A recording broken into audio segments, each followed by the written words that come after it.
sword, my Sword, shepherd, my rock, my my rock. armor, my sword, my shepherd, my rock, my armor, my sword. Ay, I call him Lord, Call him yes, I call Lord. him Yes, I Lord, call ay, him I call Lord. him I Lord, call him yes, I Lord. call him Yes, I Lord, call my him shepherd, Lord. my My rock, shepherd, my my armor, rock, my my armor, sword, my my shepherd, sword, my my rock, shepherd, my my rock, armor, my my armor, sword. my I'm sword. about Hey, my father's I'm about my business. No father's cap, I'm business. such a No cap, I'm witness. such No a cap, his witness. word No is cap, written. his No word is cap, his written. word is No cap, living. his God word is saved a living. fly God decision. saved a I lot of rep the decision. one who's I rep risen. the one who's Disciples risen. got retention. Disciples got We on that retention. blood bought We mission. on that blood Yo, ball die while mission. this be Yo, die ripping. while Like this the be cat of ripping. nine. This Like the cat of holy nine. word I'm This preaching. holy word I'm Your preaching. boy to mess around and got Your nicked boy with that the mess can of around and got life. nicked This with the kind daily of like bread we this feasting. daily Bring bread. sinners to Bring sinners repentance. to Got slain for sin repentance. remission. For 3 sin days right remission. back, he This is living. mine. They funkin', I'm not tripping. It's all this I love own we the giving. rights It's cause his blood to was this mercy. dripping. Avoid that serpent's hissing. Can't wait to see that palace. From clips to Christ, no From malice. crips He cleaned to it up malice. like He Alice. cleaned it up like Investment with them Alice. talents. Investment Yes, with sir, them I'm talents. Yes, unashamed. sir, I'm I'm shouting unashamed. Jesus' I'm name. I shouting stay Jesus' in my name. own I lane. stay in my Zion own said I lane. claim. Diana No, said this I is not for claim. No, fame. this No, is not this is for not a fame. game. No, this is I'm here not a to bring you game. I'm Christ. here to bring you Salvation is the Christ. aim. My shepherd, Salvation is my my rock, shepherd, my armor, my rock, my my sword. Yeah, my armor, my shepherd, my sword, rock, my my shepherd, armor, my my rock, my sword. Yeah, my armor, my shepherd, my sword, rock, my my shepherd, armor, my my rock, my sword. Yeah, my armor, my shepherd, my sword, rock, my my shepherd, my armor, rock, my my sword. Hey, armor, I my call him sword. Lord. I Yes, call I him call him Lord. Lord. Yes, Hey, I call I him call him Lord. Lord. I Yes, call I him call him Lord. Lord. My Yes, I call shepherd, him Lord. my rock, My my shepherd, armor, my my rock, sword. my Yeah, my armor, my shepherd, my rock, sword, my my shepherd, armor, my my rock, my sword. armor, Yes, my sir, I love my sword. Savior. No cap, his love is greater. Yes, sir, I love you haters. No cap, his love is greater. The lion with no pride. In my heart he resides. He heard the sinner's cries. Decided to oblige. That precious blood he shed. They didn't break his legs, cause they declared him dead. It turns out they were dead. Wrong. Yep. Check the tomb, he's gone. Hold up, hold the phone. Yeah. Eternal life is on. First fruits, yes, they are grown. Sit right hand at the throne. The Father's temple's living. The Holy Spirit's in it. From ear to ear, I'm grinning. Salvation has me winning. Work out your own salvation. Call that spiritual fitness. Yes, I am getting swole. Internalize the scroll. The devil had a plan, but I would never fold. The Spirit has me bold. The Father's in control. The potter with the clay. Just Potter wanna be with the his clay. mold. My shepherd, my rock, my armor, my sword. Yeah, My my armor, shepherd, my my rock, sword, my my shepherd, armor, my my rock, sword. Yeah, my my armor, shepherd, my my rock, sword, my my shepherd, armor, my sword. my My armor, shepherd, my my rock, sword, my my armor, shepherd, my my rock, sword. my Ay, I armor, call my him sword. Lord. Yes, I I call call him him Lord. Lord. Ay, Can you hear me, Markel? Yes, sir. All right, I think we live, dude. Is my internet all jacked up and unstable? Nah, from here everything is going good. Oh, okay, cool, cool, cool. All right, Hopefully, it don't be my internet messing up, we both gonna be struggle streaming. man. But obviously we don't have people on, but we Mhm. still gonna do the show regardless of who we get. We're gonna do it, and people might come back and watch it. So right now, I'm just gonna introduce us. Welcome to the On Purpose podcast. My name is Brother Drew. Tonight, I got my young homie joining me, a little brother in the Lord, Markel. Markel, introduce yourself. Tell them about yourself and all that good stuff. Let me give you a round of applause real quick. Oh, thank you. I really appreciate that. But yeah, like you said, my name is Markel, and yep, I'm a student, and yeah, bro, Drew. Besides being a brother in Christ, he's also someone that I really look up to. Is a really great person. Oh man, that's incredible, man. I appreciate that. Yeah. All right, man. So tonight we're gonna be talking about Machiavellianism or Machiavellianism, and I'm gonna ask you a crazy question. I think we discussed it sometime earlier this week, but I'm gonna ask this crazy question while we're on live.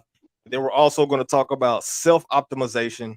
I think that's a very good topic that people should know about because a lot of people are comfortable in life or they're comfortable where they're at, and a lot of people don't want to optimize. Like, they just kind of Exactly. content with being where they at right now. And then, but but the other thing about it is people will still complain about being where they're at. If that makes Yeah. sense. Like, how can you complain about something that you're not trying to fix? You have to acknowledge the problem and then get to getting right, Yeah, that's so true. That's so true. man. So. I sent you over a paper the other day talking about Machiavellianism. Did you have a chance to look at anything or maybe Yeah. study up on anything? Yeah, so like I had got the list that you had sent. It was talking about like certain signs that you can see in a person that may have, Machiavellian or yeah, behaviors or stuff like that. And Yeah, to be honest, like looking at I did some kind of research because to be honest with you, I didn't even know what it was. I didn't even know that was a thing. yeah, When I was over your house, I was like Machiavellianism. Like he over here breaking up words, or is this really a thing? But no, like I man. actually had like looked up a couple of unique stuff or unique and just kind of interesting stuff about it because like I said, I've never heard of it. Yeah, man, it's crazy. It's kind of like and this is what I believe. I believe it's part of the dark triad or the dark triangle or whatever, where you got psychopath, you got narcissist, and you got Machiavellian. But I Mhm. think we all have a degree of those things, but there's people who are just overtly like their personality encompasses these things, right? So I mean, we've you are young, man, so you didn't have too many years before the cell phone and social media. Yeah. You pretty much lived a social media cell phone life, but Hey, we with the grew up on that. exactly, That internet exactly, better be working or something seriously wrong. man, man. So with But the I would say with the proliferation of cell phones and cameras and all that stuff, now we're able to actually see it. We're able to actually see how many people are actually or how many people actually portray these traits on a daily basis because at the push of your thumb, you can take 1,500 selfies a day and you could post all this stuff about me and all yeah, this type of stuff. So now we're actually able to see these things as opposed to back in the day you actually had to vet somebody or be around somebody for a while to actually see it. Now it's just like out there in the open. exactly. Everybody, a lot of people kind of I know I don't want to say everybody. I got to speak in general, right? Yeah. We're making Every generalizations. yeah, I got to make generalizations. But We can't a get lot of canceled on the first show, bro. Just man, I'm telling you, bro, I definitely don't want to get canceled before we even grow an audience. That'd be man. terrible. They'd be like, dang, bro, it's like Craig getting fired on his day off for stealing Man. my But no, like I agree like what you were saying though. And it's just like looking at certain stuff and like actually coming across my own research. It made me think of the point like especially like growing up in America kind of it's like America, like if we just gonna be honest, like we've been really blessed. It's a compared to like other nations, America, is kind of like well off. You know what I mean? Mhm.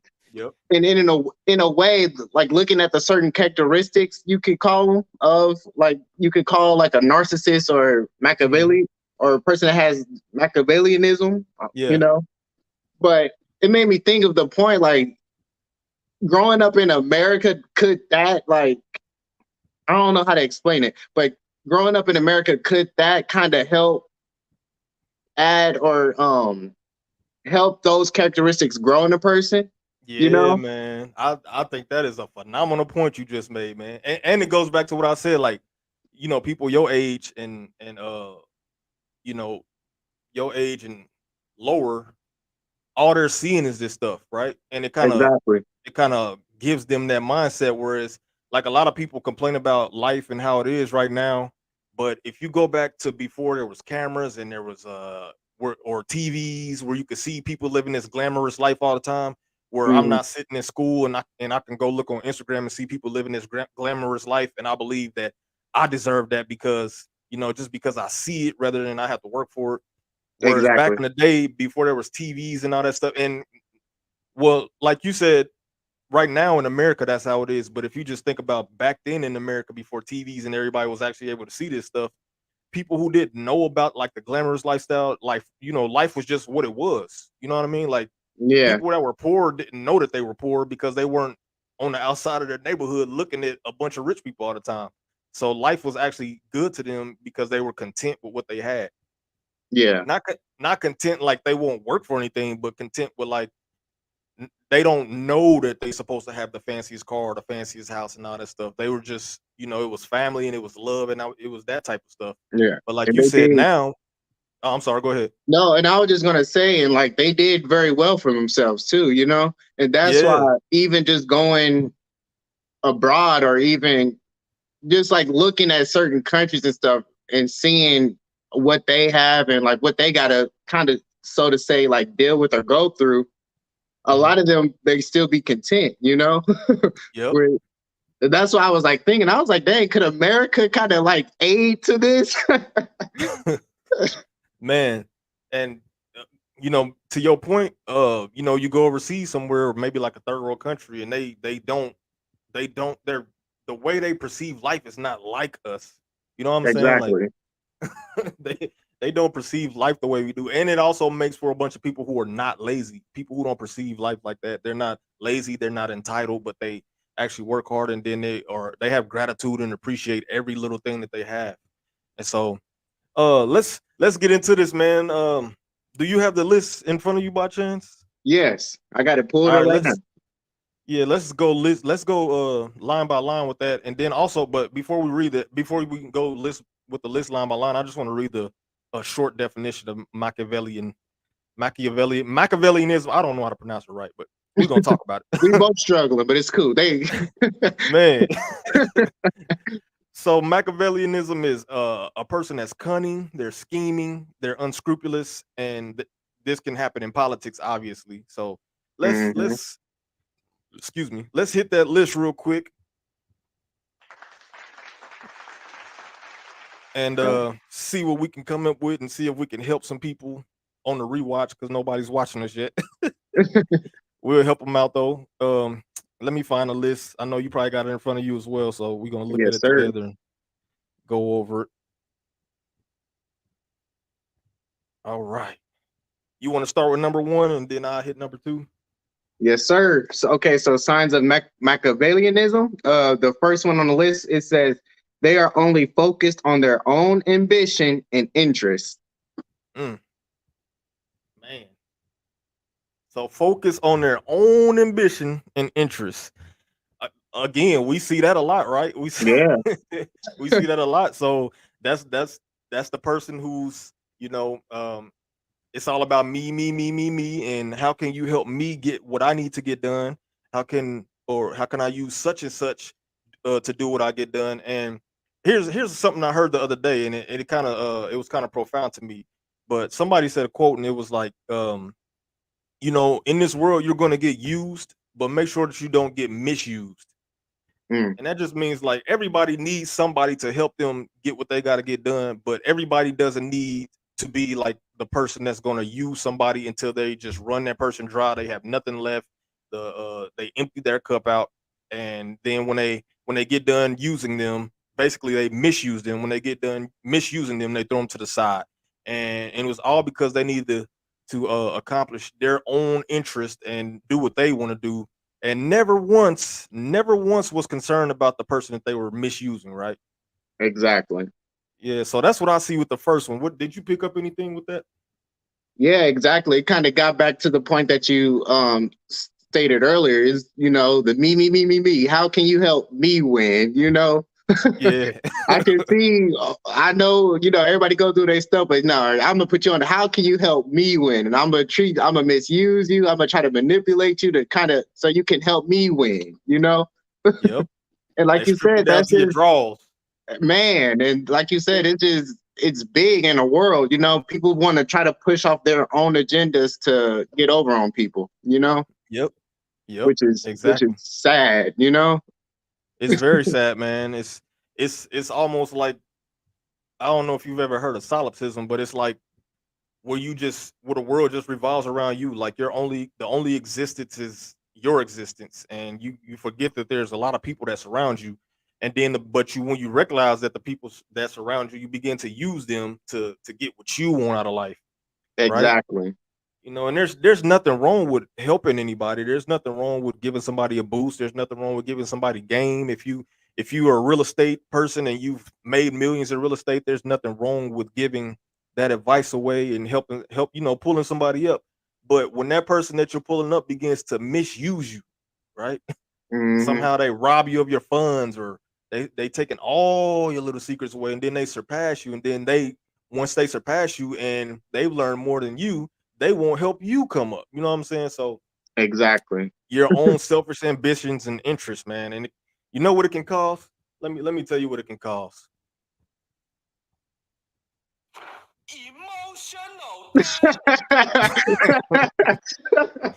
It'll jack you up, man. It'll jack you Exactly. up. And you know what I don't? When you have emotional damage, guess what? What? Ain't nobody got time for that.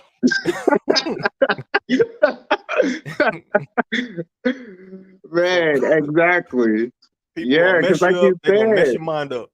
and it's just like, I don't know, like it comes to a point where we're going to need people to help, in our lives. Like, we're going to have people, whether it be friends, family, or whoever, we're going to need people in our lives to kind of help us, build us up, or even, like you said, just offering advice, giving mercy, or whatever it is, And it's like reading number one and saying how their own, like, only focus on their ambition and interest. I also thought, like, you could be focused, like you can be driven on your own ambition. Like, if you have goals, and I know we're probably gonna talk about this later, but if you have your own goals and stuff like that, but if your own goals get in the way, if you are not even getting away, but if your own goals make you misuse people, mistreat people, can care less, that's where it can be an issue. You know what I mean?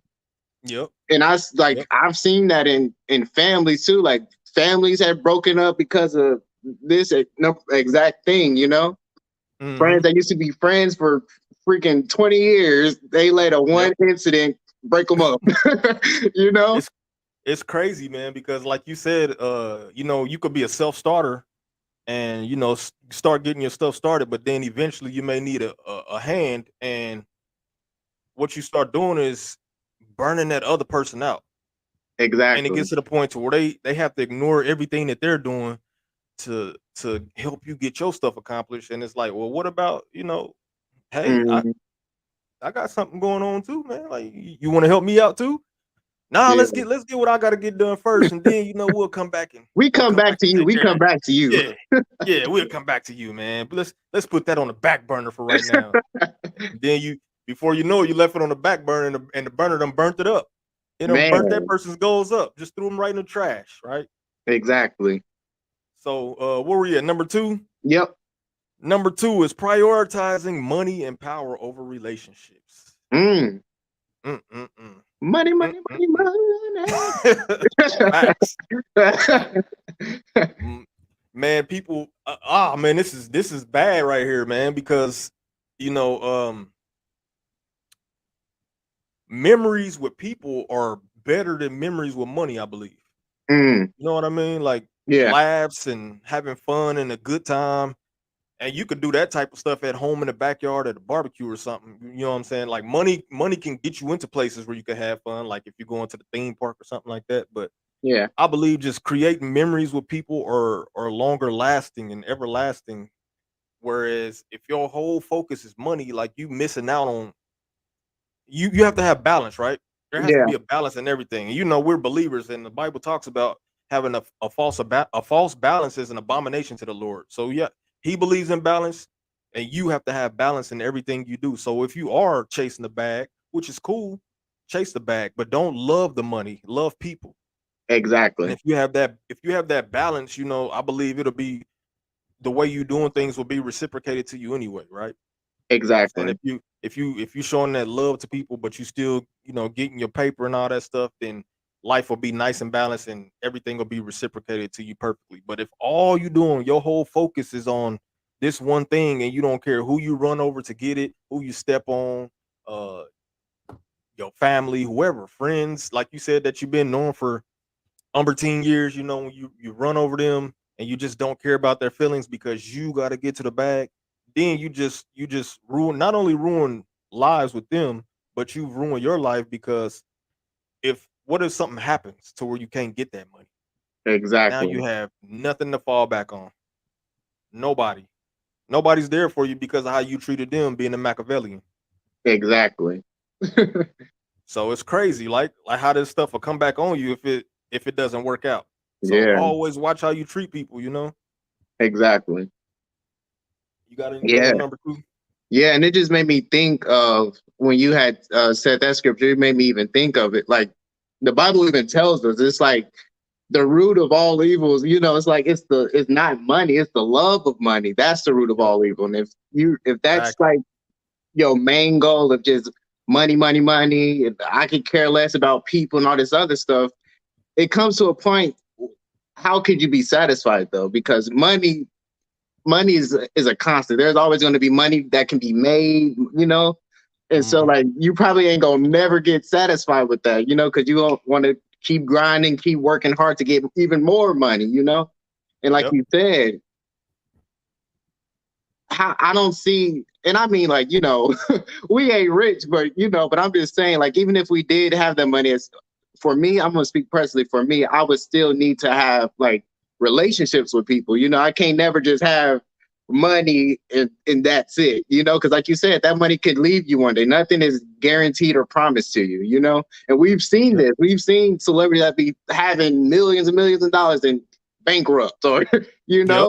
and like you said, people going to leave because how you treated them, and Mhm. it just, I ain't trying to talk too much about the Bible, but it just talks, it's like the principle, like how we always read about the reaping and sowing, Yep. but And yeah, that's something that you mentioned that's crazy is that when you if you get money but you ruin those relationships, like we just mentioned in the first one, like you need people. You need exactly, people to help you get the money. So once you've done and once you burned all the bridges, now you can't cross. man, You can't come back to nope, to get money from anybody else because you burnt all the bridges. So now you yeah, can't even get the bag anymore. So what you was exactly, loving and that you put in front of everybody, you can't even get to that anymore because you don't have help to get to the next level. exactly, So and especially being in today's society where networking is so key, you're going to have to need people, yep, exactly. That's just it just shows how this stuff comes full circle and how this just being Machiavellian or narcissist or a psychopath are just ridiculous traits to have. So yeah, um it's just crazy, man. It's mind blowing to me. But like you said, and that was so profound what you said is that you will find that more in the Western world. You said this country specifically, but I believe just in the Western world in general, yeah, just how we raised and the things that we're exposed to on TV and social exactly, media and all that stuff, man, it makes us press more into those tendencies that we have because, like I said, on a baseline, we all have, at a micro level, we all have some of this in us on exactly, a micro level. yeah, But exactly, once you're exposed to so much of the culture and all this stuff, if you're not weak or if you're weak and you let it take over your mind, you begin to come one of these type of people. yeah, And the sad thing is, no matter how much people point it out to you, it's like it's hard for people to get that they're like that yeah, because another thing that comes with our culture is lack of accountability, right? exactly, So it's exactly, pretty sad, man. It's a pretty sad existence, I man, would say. yeah. And this is like Ah, to get back on the accountability part. It's just like even it could be people that actually care for your well being and not even per se being a hater, but you yep, will cut them off and be like, nah, see, he jealous because he ain't getting the bag like I am. Like, nah, exactly. there's more important things. And Yep. it's just like my grandma even always told me, she was just like, when you leave this world, you can't take none of this stuff with you. Nope. Nope. So And it's crazy because it's like, uh, nobody's worried about your bag, bro. I'm not hating. I'm trying to tell you this because I love you. And plus, man, your mama hates you, bro. Your mama and your siblings hate you right now. yeah, I'm trying to tell you that, and you have to acknowledge that in order to fix it. Or else, exactly. like the people that you created memories with your whole life now hate you because of the way you behave. Man, hate to see you coming. Like, oh, who Yeah. invited this dude? Look at this old uppity Negro. Man. And I don't know, maybe it's just like it just seemed like it hurts different too if you're like if it's your own family. Hmm. If it's like your own mama or your own, you like you said, siblings, uncles, they can't stand you, you know? Can't stand you. I'm like, dang, man. That's crazy. The whole family can't stand you. If you know something, God forbid something does happen and you end up in that on that mortician's table and it's time for the funeral and nobody shows up. Like we Man, hated this nobody dude. Like shows up. That's terrible. You got an Man, empty funeral parlor, bro, because you couldn't just yeah, acknowledge that you had an issue, that you dove too far down into this Machiavellian type lifestyle. You couldn't, and when people were trying to tell you, you just your response ability was terrible, yeah, right? exactly. So it's crazy, man. We gonna do a show about accountability one day, man, because that's a Yeah, deep topic. that's very deep. Hey, if you lack accountability, I need you to report to the office, please. Thank you. It's Man, crazy, man. How can you grow without acknowledging that you first have issues? Like exactly. it's crazy, man. You can't. But You can't grow. you You literally can't. can't. And I mean, Literally cannot. everybody, nobody's 100% perfect and got it on lock. No, And it's just like, not at all. yeah. So, and it's just like, I don't know. You would wish people could be a lot more open. Especially if Hmm. people are coming from people that actually care about your well-being. Because even it Hmm. don't even always got to be family. It could be friends, or you know what I mean. It could be Yeah, anybody that actually genuinely care about you as a person, or as a human being that wants that care about your well-being. But like I said, you shooting them down because you thinking they haters, or that's a crappy way to live. you yeah, know, man. And because it's man, oh, you're I'm gonna sorry. be Go ahead. nah. I'm done. I'm just saying like that. That's a very crappy, crappy way to live. Man, and it's something that you said in the middle of your sentence. You said that bring it back to my memory. You said yeah. So you will feel you obviously you feel like you can't be or you can't grow anymore. You feel like you're perfect if you can't accept correction, Exactly. right? So that's what you're Mhm. saying by default is that if you can't accept correction, that means that you're above correction, that you everything is perfect and you're doing everything right. And it's like, hello, we're outside of you. We're noticing that you're doing some stuff wrong. We're trying to tell you, not because it's like I can see the back of that house burning, but I see you about to walk in the front, right? Mhm. If Yep. I don't go tell you that you about to walk in that house where the back is burning, I don't care about you. I'm about to let you go in there. First thing you're probably going to encounter is smoke inhalation. And Yep. then if you once that smoke inhalation gets you, then the fire's gonna burn you up. So I need to make sure that you don't go in there. It's the same thing with correction. Like, hey man, you walking towards you walking the wrong way. I'm trying to help you not go that way because so far the people that you've already passed hate you right now. It's not Yeah. a good place to be in for people to hate you. Now, somebody just hates you just to be hating you. That's their problem. Yeah. Maybe they Machiavellian, but I know, because that is a thing though too. Like people just hate on you just to hate you. But hmm that's like you said, that's their problem. yep, I can't do nothing about that. Hey, Man, take it up with your maker. man. Or be glad they got something to actually hate on. That means you're probably doing something, very well. Exactly. I'm blessed. Man. All right, Uri at number 3. Yep. Number 3. Coming across as charming and confident. Ooh, to me that means that somebody is faking some insecurities. Somebody got some hidden insecurities because it says they're coming across as charming and confident. Hmm. So they're hiding their insecurities by doing that. Some people are faking their confidence. Some people are walking around here with a big chest with their head held high, but inside they're dying. They're dying for attention, and that's what they need. They need for you to affirm them all the time, right? And I think that's actually more of a narcissist concept or narcissist personality trait than Hmm. anything. Yeah, that's what I Because was thinking inside, too. yeah, inside they're very insecure and they want you to continue to affirm them, so they have to walk around as charming and confident. And you can kind of tell when people are faking this, man. You really can, because it's like when you're with them by themselves and it's not a whole bunch of people around to build them up. They're they're Hmm. they're they're like reserved or not like they usually are out in the public, right? So Yeah. that's pretty cut and dry. But you got anything on that? Not exactly.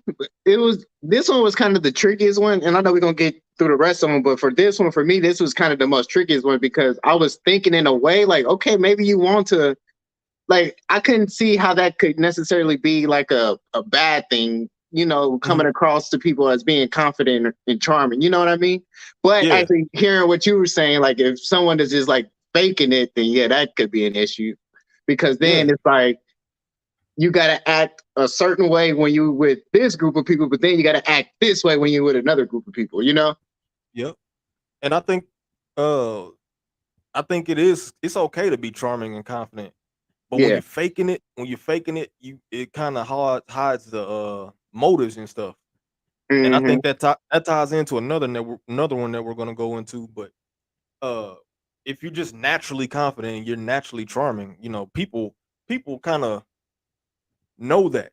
Like Yeah. it's just your personality. But when you look at people and you can see that they act one way with group of people, and like basically what they'll do is with people that they really believe are above them, they'll act a different way than people that they think are below them, right? So Exactly. that charming and confident thing is just to try to suck you in, right? To get you to Hmm. do their bidding.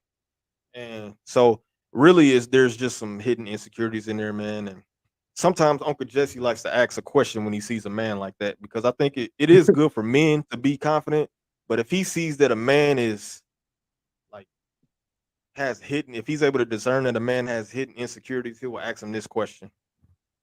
Are you a beta male? Beta! Beta! Beta! Beta!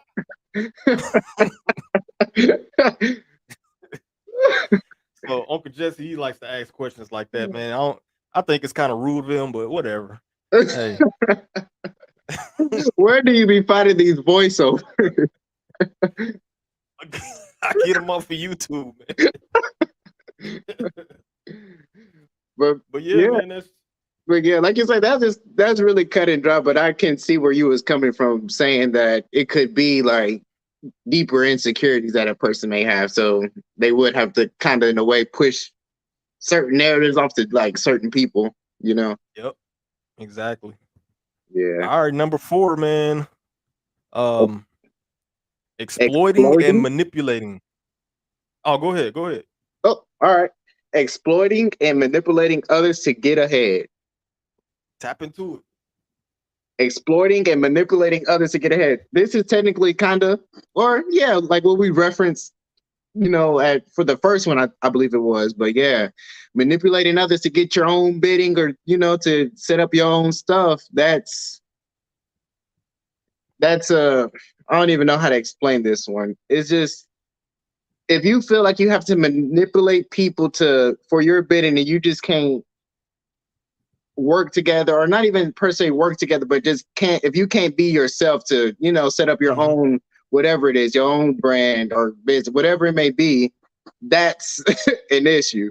Because like I said, in society, everything, and especially now to social media, it's social or is networking, you know? And if you feel like you got to manipulate, you got to kind of like play or put pieces of the puzzles together, you know, like, okay, I'm going to play this person like this and play this person like this. In the future, that's setting up yourself to be alone, you know? Because you're setting up yourself to be alone, and you're setting up yourself to have, or like people cannot trust you with anything, you know? And I think it's very important to be, and you were alluding to this, but being straightforward with your motives. Exactly. Like if you need me to work with you on a project or something to help you grow your business or something, like be straightforward with your motives. Don't trick me or manipulate me or lie to me to get me to do something. It's absolutely ridiculous, right? Yeah. And I don't know if you've ever seen Above the Rim. Ever seen Above the Rim? No, I haven't. Oh man, listen. Let me give you a round of applause. I heard of it, but I haven't like watched it yet. Yeah, I got. You know what? Shout out to Lisa, Mark, and Lisa. I asked Markel one day. I asked him about several '90s movies, and he said he hadn't seen any of them. And at first I was making fun of him. Then I was like, you know what? It's a good thing he hadn't seen those movies. Some of them are Nah, bro, crazy, dude. man. I promise I'm gonna go back. I'm gonna go back. Just send me like a list so I can just binge watch them. You know, I'm done with finals, so I need something to do. I'm gonna just straight up binge watch them. Man. But on Above the Rim, the late Tupac was a guy named Birdie. He's a big time drug dealer, you know, street thug, whatever. And he had a big crew, right? And this is about basketball. And then you got Marlon Wayans. You know who Marlon Wayans is, right? Exactly. Yep. Marlon Wayans is dude named he was Boogaloo in the movie, and he had just got out of jail. And then you got Dwayne Martin. Dwayne Martin was a hooper, who the high school hooper, but they also had this outside basketball tournament that was coming up. And Birdie was trying to recruit Dwayne Martin for the team, or Kyle. His name is Kyle in the movie. And the thing about Marlon Wayans is he had just got out of jail, but he was like, you know, he that frail little dude. He not he just somebody to boss around, right? Uh-huh. Well, what Tupac was doing was he was using Marlon, because Marlon was kicking it with Tupac's crew. So he was using Marlon to get to Kyle, because Marlon and Kyle were friends. They were good friends. So he was using him to get to him to try to get him to play in his tournament. All right, so Marlon finally got Kyle to say yes to play on that team. And then once Marlon told Tupac that he got him, he pushed him down and embarrassed him in front of the crew and said, "Man, you're not playing for my team," because Marlon thought he was playing for the team too. So what did he do? He manipulated him to get what he needed to try to succeed in this basketball tournament. And it was actually it was actually pretty crazy, man. Boogaloo ended up with that 24 karat jacket on, thought he was about to hoop with the team. And they kicked him out on the first day. Man. Like, yep, pushed him down.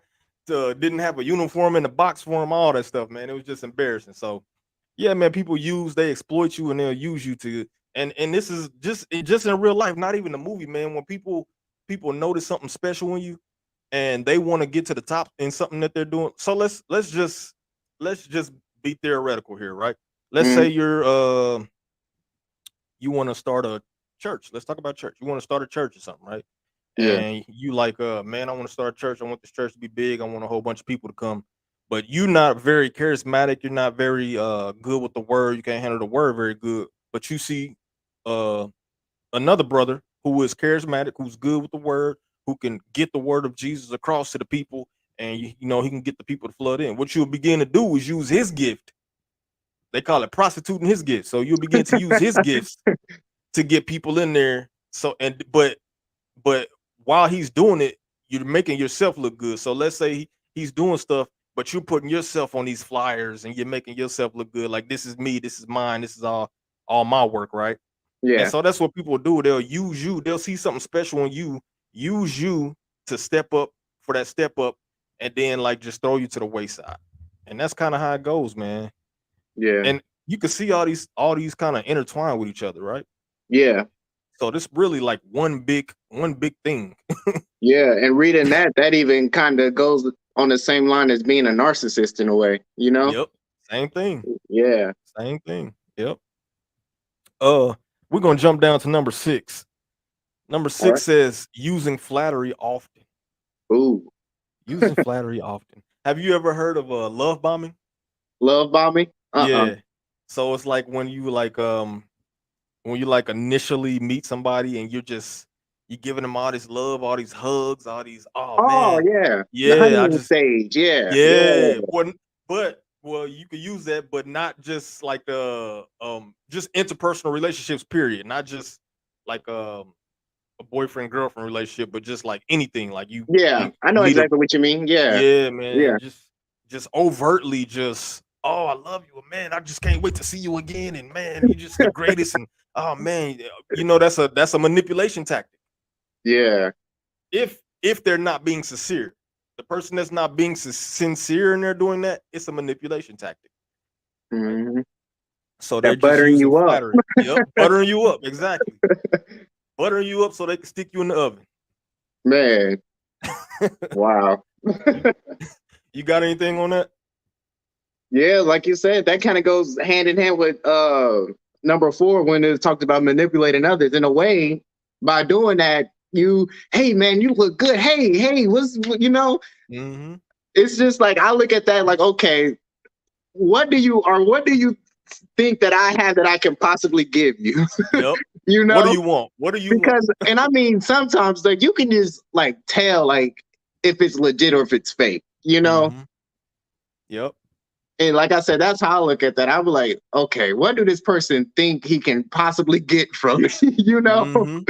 Yep. 'Cause That's exactly right. man, you see that all the time too, and even just you'll see it when just trying to get into certain organizations, businesses, jobs, or whatever they do is they try to put all that they first or they best foot forward. Then after Mhm. that, they'll just leave you like, you know what I mean? Yep. They'll like once they already got you in the palm of their hands and stuff like that, they'll just keep put you to the side and kick you to the dust, you know?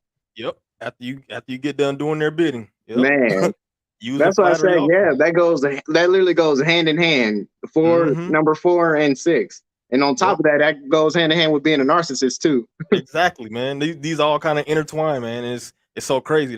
I think that's why they call it the dark triangle, because you know you make those 3 circles, and then they all have this stuff in common. Now some of them, but they might have their own different things, but Mhm. a lot of it just intertwines with each other, man. So Yeah. using But I flattery mean, often.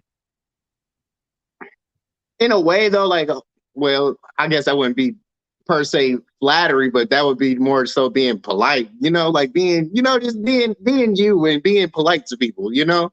Yeah. And just trying to, like I said, and not even just trying to come off or try to push a narrative about yourself. Just be yourself, you know? And just Mm-hmm. try to be, of course, be polite, and everything else. And, and I guess that's where number 3, where it talked about coming across charming and confident. You wouldn't per se have that insecurity. You would just know deep down that you're confident. Then you can just, Yeah. be polite and just try to, Mm-hmm. I think the best way to notice that this will be like a Machiavellian is when right after you'll begin to typically notice that right after they like use flattery language with you, soon after they're asking you to do something, and that just keeps happening. Like, yeah, hey, you're looking beautiful today. Can you go do this for me? Can you go make mm, copies of this for me? Or hey, man, nice shoes, man. Can you go do this for me? Just just yeah, flattering you just to get you, like you said, buttering you up just to get you again to do their bidding. A lot of it exactly. just has to do with getting somebody to do your bidding Yeah. And like because I you don't said, want to do once they get you in the palm of their hands and stuff, they already drained you of your resources. They're going to kick you to the curb, it. Yep. Even though I do kind of use this often on my, on my parents, I might need to get some. I'll be like, hey, mama, you looking good. You've been going to the gym. Markel is Machiavellian, man. But to that, sometimes I might need to get a new video game. Might gotta. Nah, I'm just playing. Man, don't let But them see this. since we skipped number 6, can we go to number 5? Oh yeah. Okay, so number 5 is lie and deceive when necessary. Ooh. Mm. When necessary. When is lying and deceiving necessary? When I need you to do my bidding. Yeah. Yes, sir. You know how you got a younger sister too, so you'll seeing your younger sister going to in your parents' room to ask for something that you want. Yeah. Yeah, I need you to go. Hey, come here. I need you to go in there and ask them to tell them that the video game, we need a new video game. But don't tell them I said it. You just make a nice face, you know what I'm saying? Be talk all sweet. And then I need you to tell them. Man. Just Lie. using deceptive tactics. Man. You need a voiceover that strictly talks about that. Liars can't be trusted. Man, I'm gonna get one next week. Man. I gotta see what good ones I can get for next week. Yeah, and it's just like I'm the type of person, it's like you just gotta lie to me like once, and I'm like I'm done. Because like if you can lie to me about like anything, then like you can't be trusted, Yeah. You gonna start looking at them sideways now. Man, then it's gonna I'm gonna be second guessing myself every word they say, like, okay, is he telling the truth? Or This is what you gonna be like. This is what you gonna tell them. Stop the cap. Hey man, why you sit up lying, man? Come on, dog. Man, you can't be lying to me like that. Look. Stop the cap. Man. Exactly. You know, because like I said, if they go, yes, ain't nobody got time for that. Because then, because like I said, that'll be worrying me. I gotta like question every word you say. You know, Yep.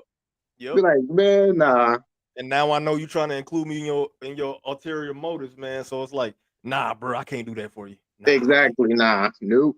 some people you could just sneak off on, man. Like, they once you start realizing the type of program they on, where they constantly using you, and there's no reciprocity, there's no trying to help you out. Once you start noticing, you could just kind of fade to black. You don't have to pick up the text messages. I mean, you don't have to be toxic. Sometimes you do need to talk it out and say, hey, man, this is this is not working for me right now, because you constantly asking for something to me and you never offer to do anything Yeah, for me. But if it's to the point to where you just know that this person is gone, it's just like, yeah, I'm gonna go ahead and ghost you. man. I'm gonna go ahead and ghost you. Man, it's because like I said, they just, they can jack your life up, Mm-hmm. by the lies, or even, like I said, the deceitfulness. They can have other people looking at you differently. Yep. And that's why, and especially like me trying to get stuff, together and situated. I rather kind of weed that out now. Yeah. So Because we have to really realize that, like, we don't, each day that cycles, we don't get that day back. yeah, I can't really waste time with you like that. That day is gone. I don't really want to waste any more time with you. Like, you already messed up something that I had going, because you had me running around doing all your bidding.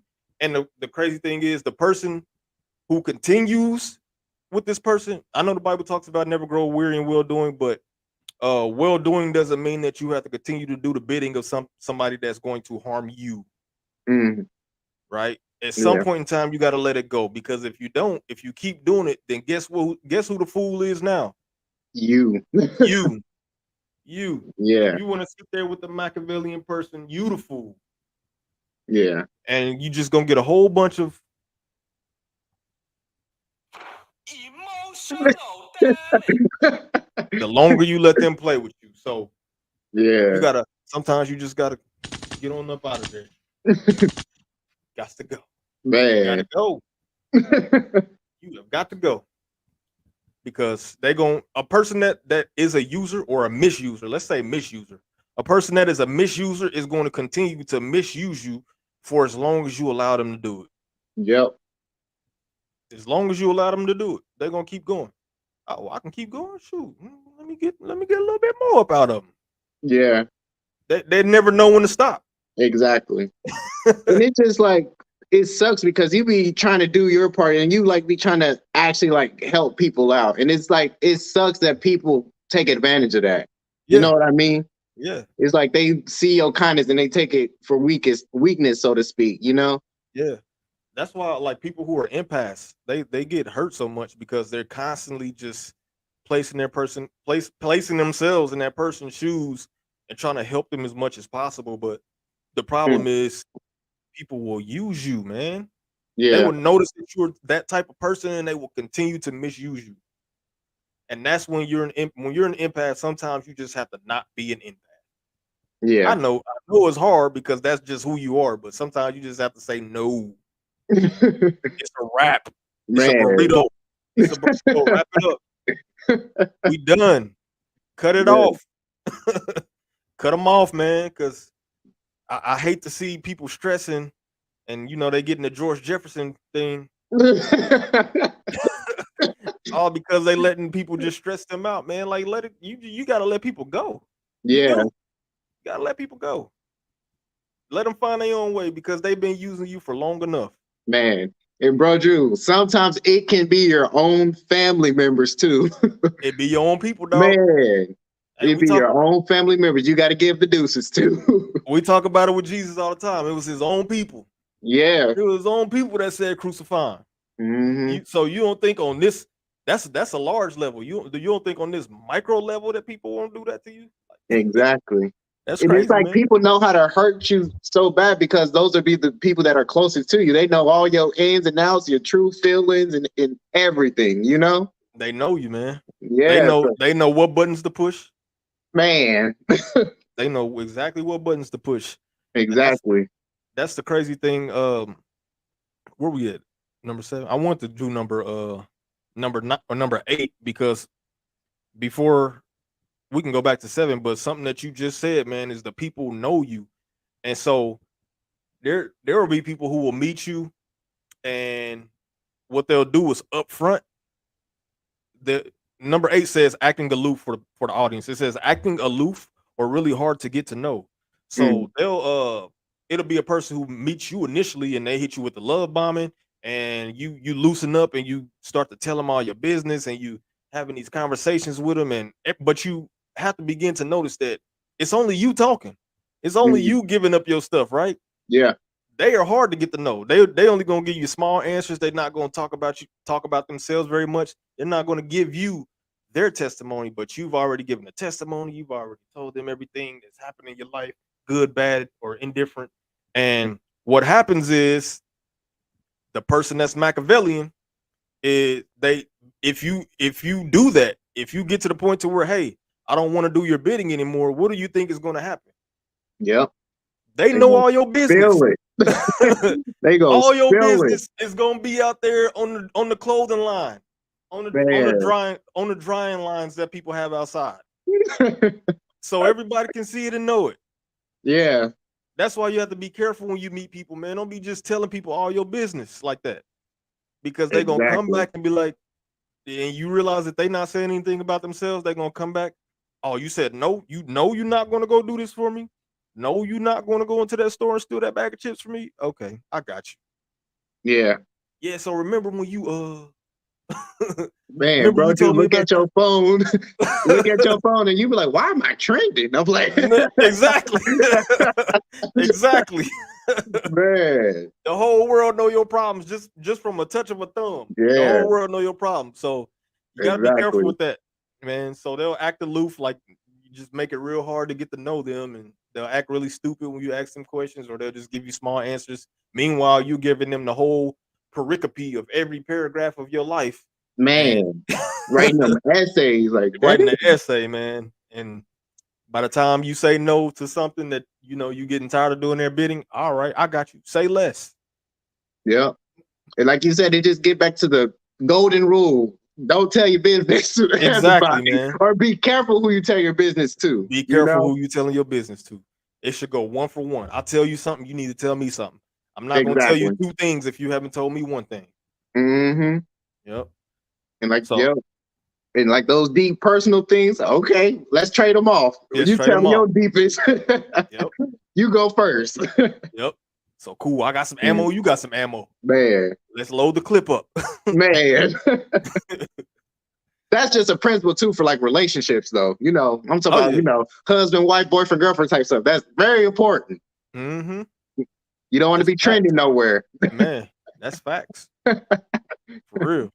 You better be trending for something good. Man. I don't want to be on there trending for no nonsense now. That's crazy. Man. Your All right, whole so life just destroyed. man, Man. everybody laughing at you walking to work or school, they just laughing at you, and you like, why everybody laughing at me? Some people gonna be laughing at you, some people gonna be looking at you side eye. Man. You're just like, why is everybody acting so weird around here? Exactly. And then you go, and then you log on to your socials. You be like, oh, hashtag brother Drew did this. You like, huh? going down the she's gonna be, or the person gonna be reading the list that you gave, back when he was hashtag grown man still pees the bed. man. Like, dang. How did they get that info? That was not info that was put Be out. careful who you tell your business to. And man. I'm just like, man, like just even just thinking about it, it's just like there are like some fair evil people in this world. Oh man. Bro. Like, bro. Man, we they talked be about praying that before, on your man. downfall. We talked about that, man. I believe, hey y'all, don't call me crazy, but the Bible talks about Satan having a seed. So I believe there's people on this earth that are just. And then you brought up the Bible scripture where it talks about how it says you are of your father, the devil. So it's like, was that just metaphorically speaking, or does people really have a father who's the devil? Yeah. So it's like, I really believe there's some people that's evil and they can't even control their evilness. Like, they're just evil. I believe that too, It's crazy, man. Like, why would you do somebody like that? Like, even if they hurt you, why would you go to the extent of, let's say you got 800,000 followers on Instagram or some crap like that, and you just go post this person's business. You got 800,000 followers on Twitter, and you just go post this person's business. Like, that's 800,000 or more, because everybody's gonna be sharing it. Exactly. So it's gonna be like the whole world knows that you did something back in 1999 or something like that. And it's like, bruh, like that was information I trusted you with, because we were close. And and it goes back to that original point you made. Like, it's always the people that's closest to you that can hurt you the most, which is sad, because those are the people that you love. And it's just like, once it hit the internet, that's there forever. It's there forever. That's there forever. It's there forever, man. That's it's gonna be crazy, but that's why I say I'm happy that I grew up in the generation I did, because 10, 15 years from now, there's gonna be young men whose mothers made a living on OnlyFans, and they're gonna be in high school, and their friends are gonna be like, "Yeah, man, I saw your mom on." Bro, dude, I was one to subscribe. I was just wondering, because your mom's, man, she got the subscription on there, and I'm old enough, I want to subscribe. Man, she only charging $3. Come on, like, I couldn't pass that up. That $3.50. Man, but that's like, I didn't even like really think about it like that, because like you said, a lot of these kids growing up, that's they parents on that, Yep. Man, your daddy went viral 10 years ago. Your mama exposed all his business. Man, all of it. I know everything about your daddy, boy. Man, and it's just like the people that's doing it, like, now, I be thinking, like, do they think about, like, are they just so worried about their situation currently? Do they like think about like the future? You know what I mean? Because like, I mean, like, that's just kind of that's stretching, to put everything like that on one website, Like, man, there's no foresight, but people are proud of it too. So but it's like, in 10 years, will you be proud of it? Like, you should be doing stuff daily that you're proud of. Like, and we'll get into that with goals, man. But I think the stuff that we find that's hard to do, like exercise or just eating right at least 4 out of 7 days, like, the stuff that's hard, that's the stuff that we need to do, because that'll be something eventually that we're proud of, because something good will come out of it. But a lot of people don't have foresight, man. It's just, right now, at this moment, this is what makes me happy, and I'm going to continue to do this, but you don't realize that it affects people around you. And that's the unfortunate part. And it goes back to the me thing. So what number are we on? 7? I bet the audience like, dang, if they don't just go through the list already. bear with us, we'll get there. But yeah, we're on 7. Yeah, man, we'll hear a point that one of us is talking, and then we're like, oh, let me expound on that a little bit more. Lacking in principles and values. I feel like we literally just discussed that. So let's go ahead and bounce down. All right. And now we're on 9, since we already did 8, acting aloft and really hard to get to know. Yeah. All right. So, cynical of goodness and mortality. I think cynical of goodness is basically, like, to me, it sounds like being a hater. It means like you're cynical of what somebody else is doing good, meaning because they're getting recognition for, like, let's say, well, you made the honor roll, right? And let's say I'm somebody who's trying my hardest to get there. I tried to make the honor roll, but I didn't. So when I see that you made it, I'm like, yeah, he made the honor roll. He sucks. he thinks he's all that. He made the honor roll. That's cynical of goodness, right?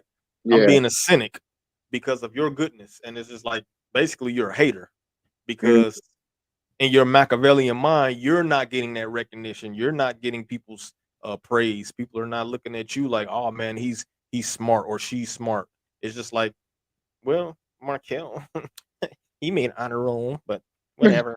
You know how people make those jokes, like, and it's where they say that they're jokes, but they're really it's really how they feel. Like they'll make a joke, Oh yeah. but it's really how they feel. It's kind of Oh, like one of those of things. course. Because Yeah, there be truth in them jokes, you know. there's truth in them, man. Like you really feel like that? You you said it's a joke, nah. You really feel Nah, like you told the truth. You told the straight up truth, I'm gonna throw tomatoes at your joke. man. Playing with me.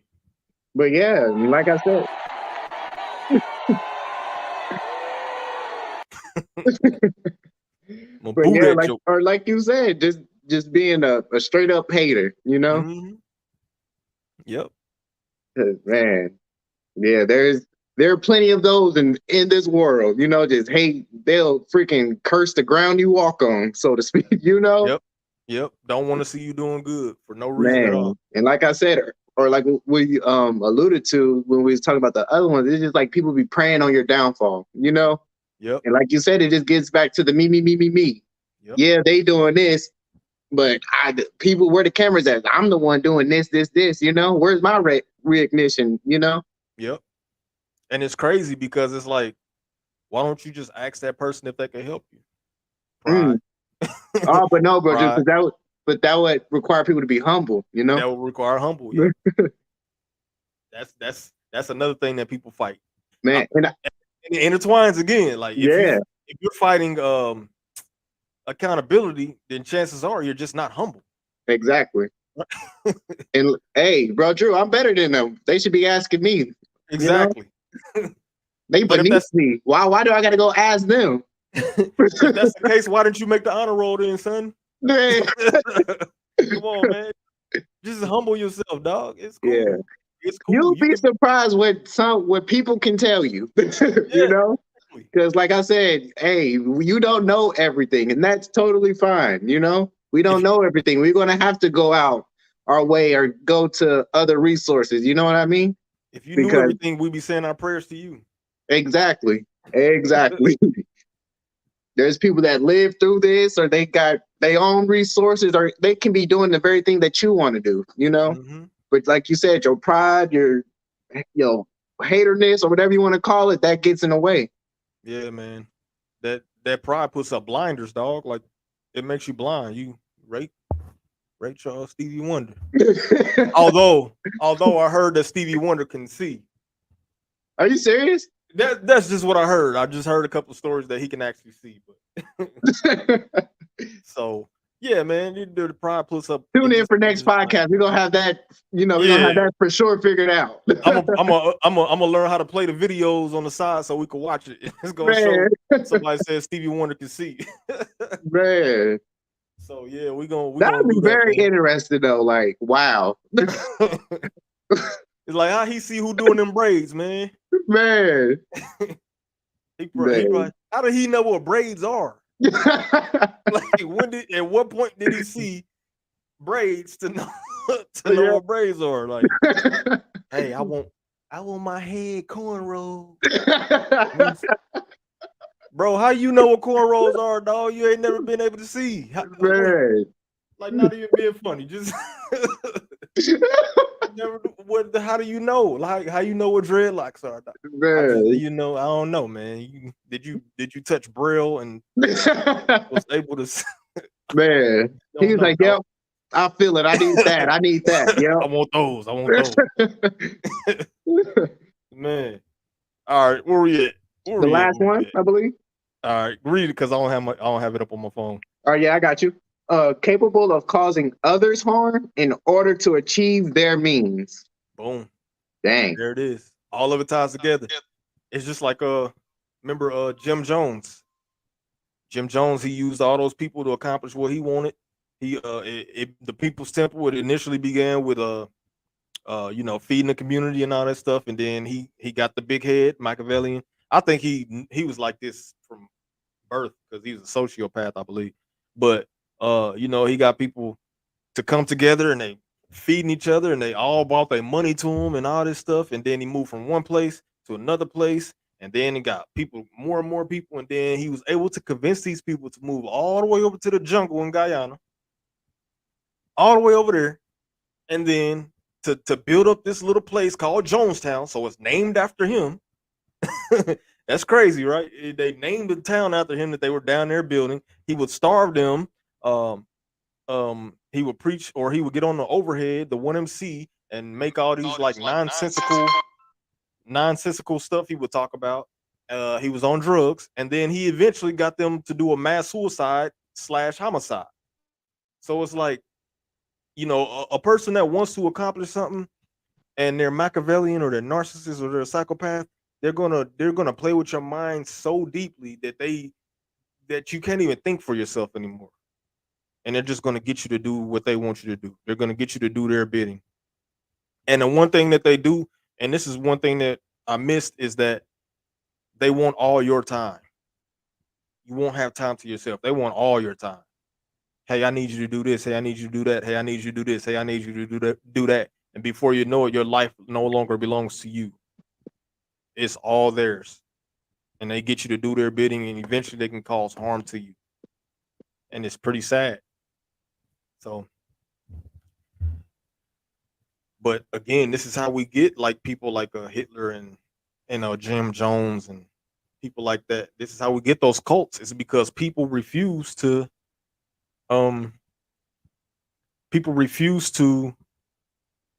like we always talk about Bible. People refuse to study the Bible for themselves, so a pastor can tell them anything and they follow them or things like that. So we just have to get back to checking people, checking on what they're saying, asking them about what they're saying, because sorry, bro, I had lost sound for a minute. My bad. I'm sorry.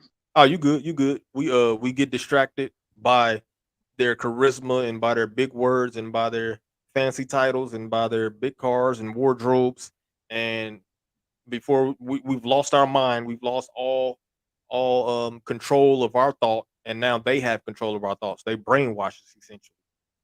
So, you got anything on that? Yeah, it's just like it's kind of just hard to explain because you kind of hit everything on the nail that I was going to say. Causing others harm, people, they can put you in some jacked up situations, and like you said, how he led all those people to kill himself. And it's just making me think how important it is to, once you notice these certain traits in a person, and even if it's not just Machiavellianism, it could be narcissism or just whatever traits that just seem off. It's best to kind of like disconnect yourself from people like that. Because like you said, they can lead you to the jungles in Guyana and Mm-hmm. And have you just doing everything that they ask you to do, man. Yeah. Then it get to the point where it's like, dang, you're not living your life, you living somebody else's life, or you so wrapped up in trying to help them get set up with their stuff. It's like, dang, I'm not doing nothing to better myself, or I'm not doing nothing that brings me joy. I'm so worried about and so focused about trying to make or build this person up. You know what I mean? Yep. Making their life better, and meanwhile your existence is all about them. Yeah. It's funny because their existence is all about them, and then your existence is all about them. So exactly.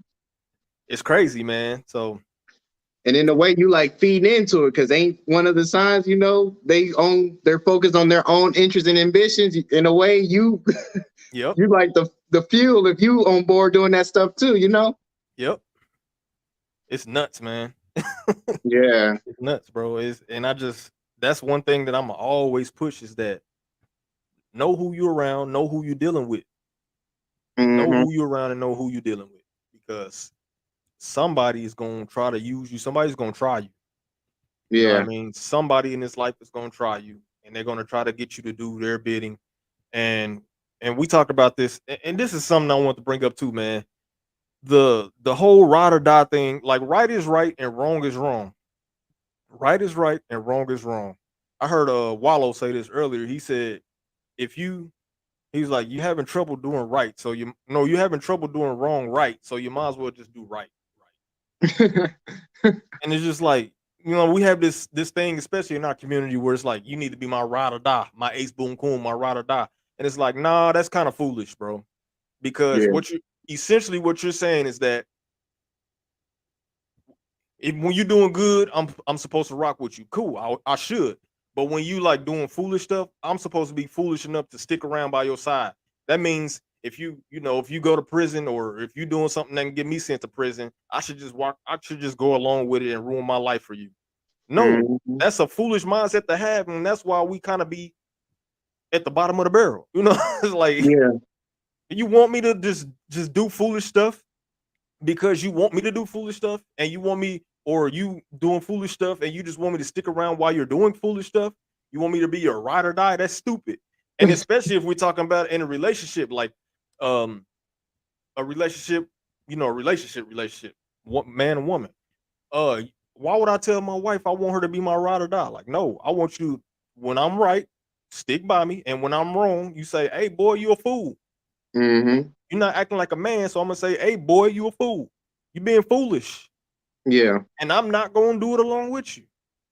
Here, baby, hide this pack for me. Nah, you hide that pack on yourself, and if you get caught with it, you getting locked up, and that means you wasn't thinking about me.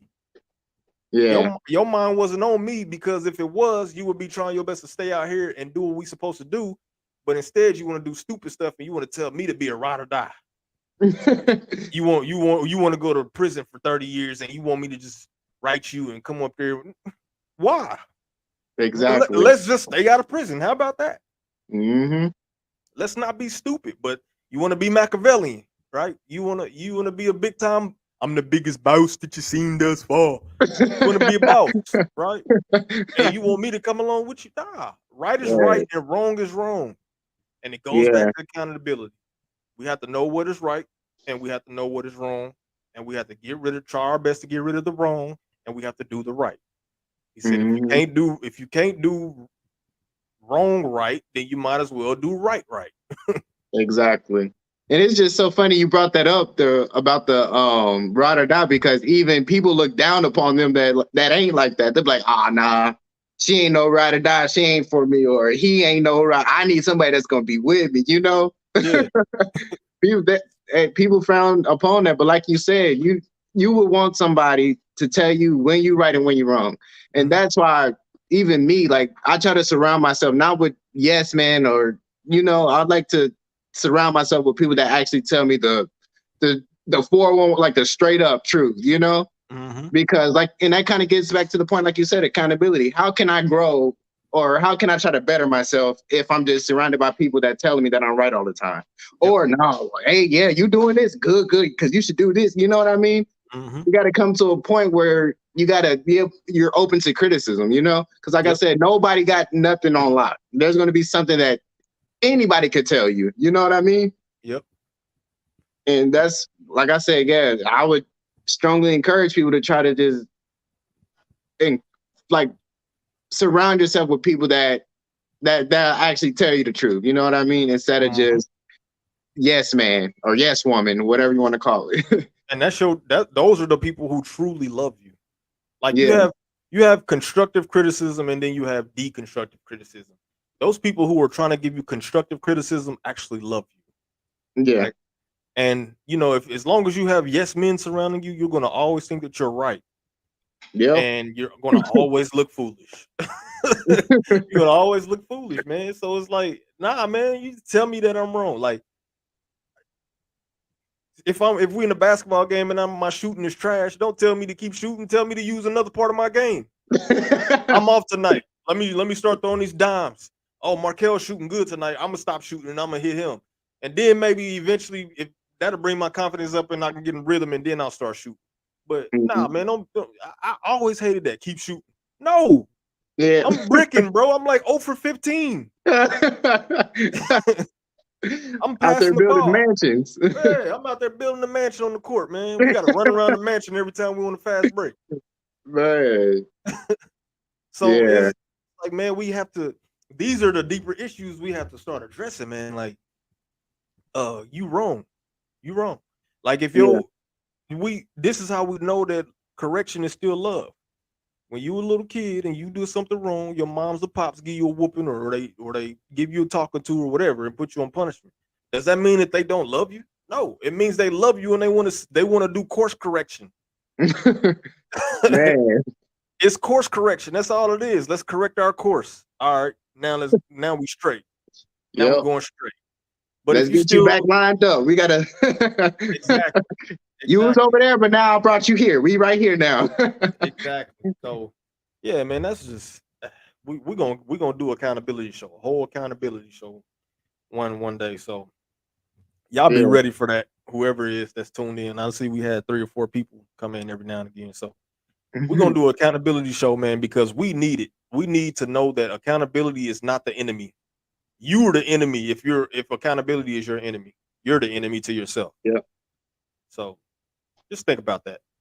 All right, man. So we're gonna jump into the next segment. This is just something to segue us into the very last topic. But I got a crazy question, right? It's theoretical, but I mean, in real life, it probably could happen. I never heard of it happening, but it could happen. But let's just say I'm on my commute, and my wife is on her commute, and I just so happen to go a different way to work today. And I'm driving along, and boom, I get in an accident. Now, chances are my wife caused the accident because we know that women have a harder time driving than men. That's a joke, y'all. I love women. But let's say I get into an accident, boom, and the person that I get into an accident with is my wife. We done ran into each other in traffic and we got into an accident. How should and then I'm gonna throw this in there. We got separate insurance. So she's got her own insurance and I got my own insurance. How should I handle that? Should I be in the car like, oh, my neck and my back, my airbags deployed. Oh, it hit me. It messed up my chakra. Man. Spine, the base of my spine is hurting. Oh my goodness. And then I get out of the car and I see it's my wife. Well, should I continue to act like I'm hurt? Should I try to sue her? Should I get her information? What should I do? How would you handle that, Markel? All right, so we're gonna play like this, okay? There's 2 incidents, okay? So first of all, like nobody's like seriously injured or nothing like that, okay? Yeah. But for the first one, I would do this. Whoever got the jacked up car, we're gonna have to teamwork this. We're gonna have to work together on this. Gotta work the system. Yeah, we gotta work the system, Whoever got whether it be me or my wife, they foul it. Yeah. Because like I said, whoever got the raggedy car, because we're gonna try to make a come up. Like somebody got to be whipping in the Maybach or something. You know what I mean? We're gonna try to we're gonna try to trick the system. Or the other one, or my other scenario, I would do that. Like depending on how my wife is, like if she just like fair crazy, yeah, I might like low key, I might be petty. Like I'll get out there, like man, I'm crawling. You'll see me crawling on the Lieutenant Dan. You go Lieutenant Dan. I'm suing everything. I'm putting she fractured my toenail, everything going on the list. Oh man, she gonna be in trouble, dog.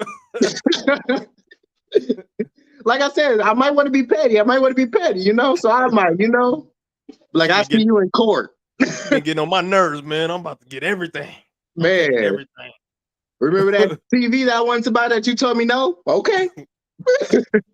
Now I'm getting a PS. What's the newest PS5? Man, I'm getting new gaming system, a TV.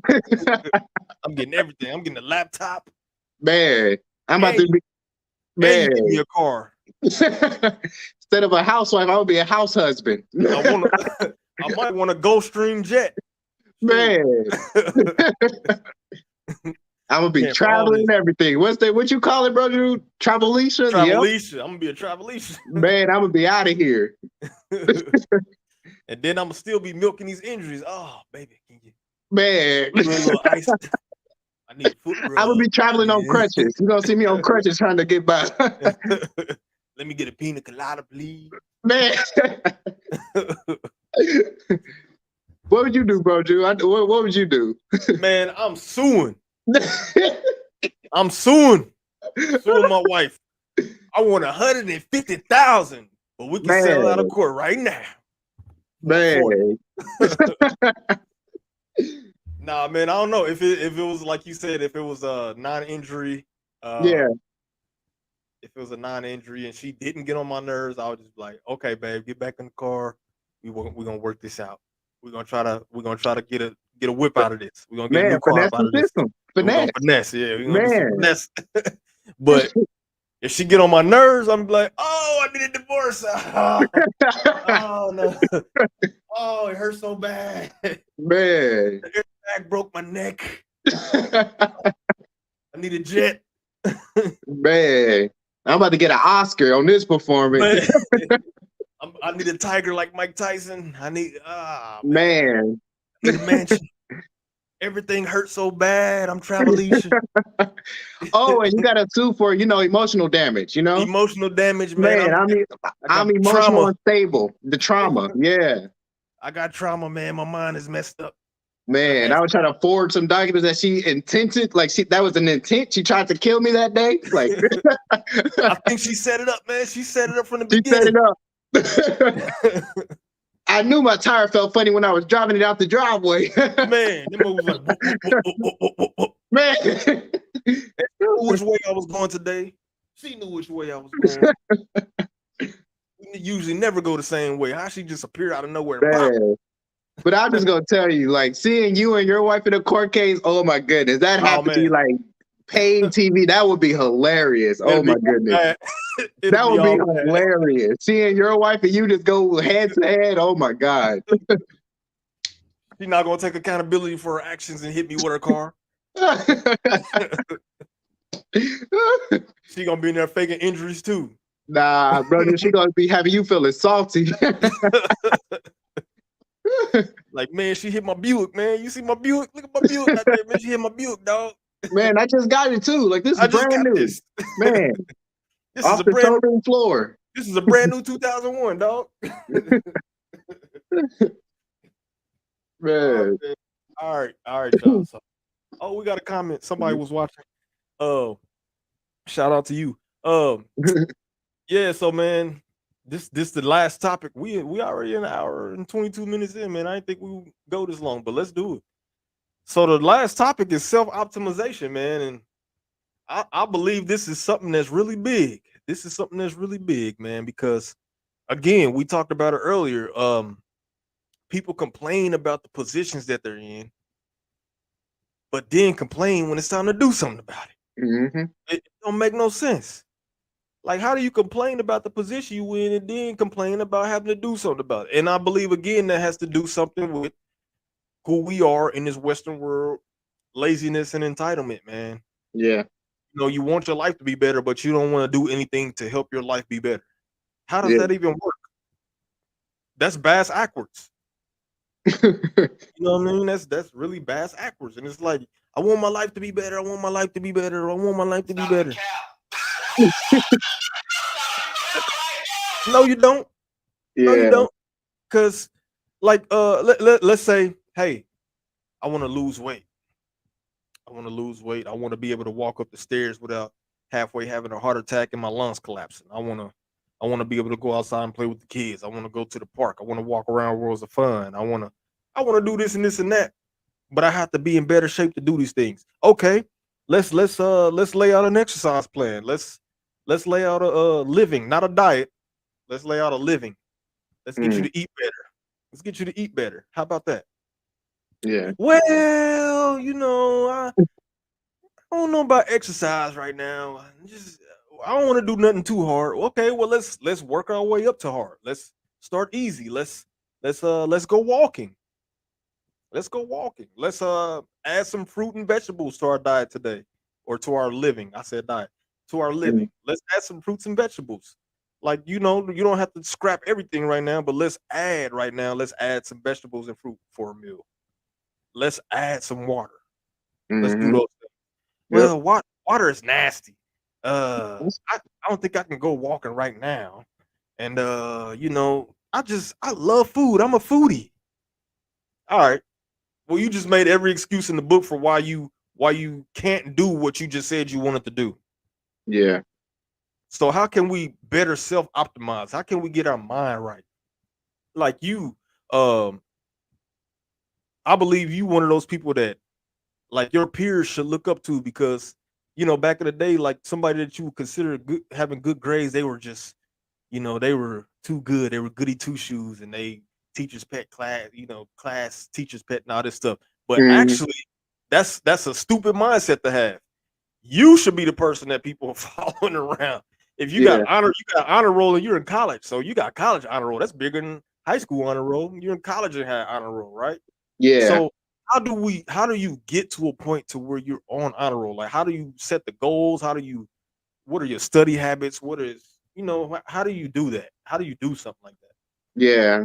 But I want to allude to the fact that you said earlier, because like that was me. Like in high school, like I didn't take none of that like grades and nothing like that serious. Like I remember like I'll be having like 2% in classes and everything. 'Cause, You like try to steal my swag, man. no, bro. Hey, man, when you said that, I was like, why was that me? Like, because that was me. Like I didn't take school, especially like in high school, I didn't take none of that stuff serious. I was more Yeah. concerned about, the athletic side of it. And like you said, I was one of those people. I was like, okay, they trying too hard. They the teacher's pet. They doing the most. You know what I mean? Yep. But I didn't. Looking back at it, I was like, well, dang, and seeing like how like thank God that I'm doing well now. Like if I would have incorporated some of those practices that I do now in high school, maybe things would have been different. But for me, I would say the biggest thing is I sacrifice. Mhm. That was like one of the biggest things that kind of got me to the point where I am now. And I Mhm. say sacrifices because I'm 20. There's stuff that I want to do. I want to hang out with friends. I want to I want to kick it. I want to turn up. You know Yeah, what I mean? for sure. But I have to sacrifice time like that and devote it into like my school stuff and everything else. Mhm. And it's just like for me, that was the hardest thing, if that makes sense, because like I said, I wanted to be out there, kicking, doing my thing. I didn't want to be tied to a computer 24/7, having to turn in essays, crazy science work and everything else. So it's just like sacrifices came the biggest thing for me because even somebody had once told me, they was like, do the things that you have to do now so you can do what you want to do later. Mhm. And so when I say sacrifice, I literally sacrifice literally hours, days, weeks, parties, festivals, making sure or trying to get stuff done that I have to get done. Yeah. You know what I mean? Yep. And like I said, it took me a minute to get to that point because I was still like, nah, like I felt like while I'm seeing all these other people and all the kids, they out there, enjoying their experience and stuff, I'm tied to a computer. And there's Mhm. literally been days where I stayed up to like 4 or 5 something in the morning trying to get stuff turned in and Yeah. make sure everything is on point, studying everything else. Yep. But like I said, sacrifices for sure is the biggest thing, because Yeah. you got to do what you got to do now so you can be able to do the stuff that you want to do in the future. Yep. And you're gonna be able to do it without struggle, right?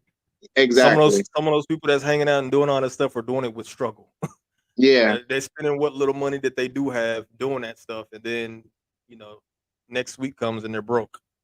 And Yeah. so I like how you said sacrifice, man, because the best athletes or the best scholars or the best whoever, man, they give up stuff. They give up certain pleasures. They give up instant gratification, and because they see that something's going to be there on the back end, Yeah. right? They have foresight. So let's go back to the fitness. Let's go back and your academics. Like I talked to Spider the other day, and it's like, how can you say you want to be better at school? You want to get your schoolwork done, but you're just telling me you're falling asleep and not studying.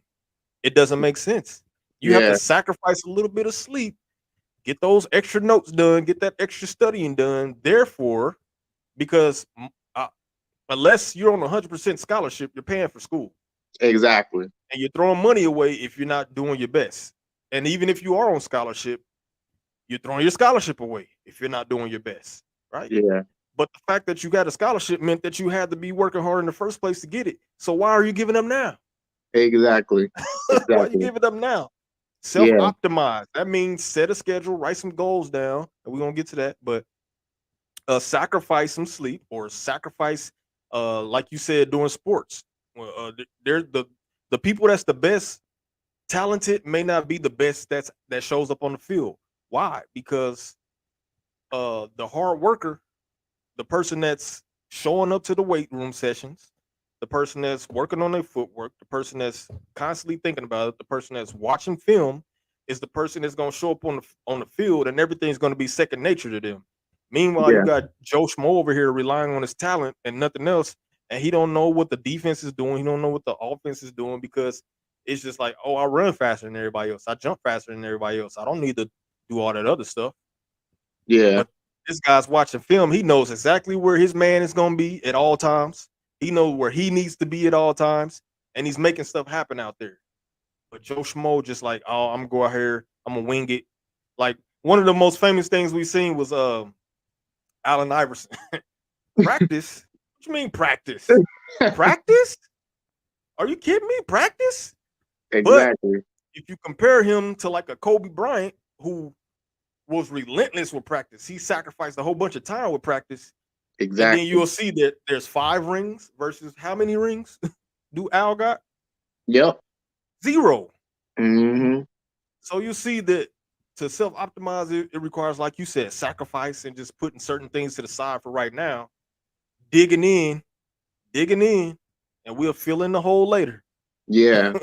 And I mean, that's just it's a very hard thing because, like, especially sacrificing time, because time, that's stuff you can't get back, Yeah.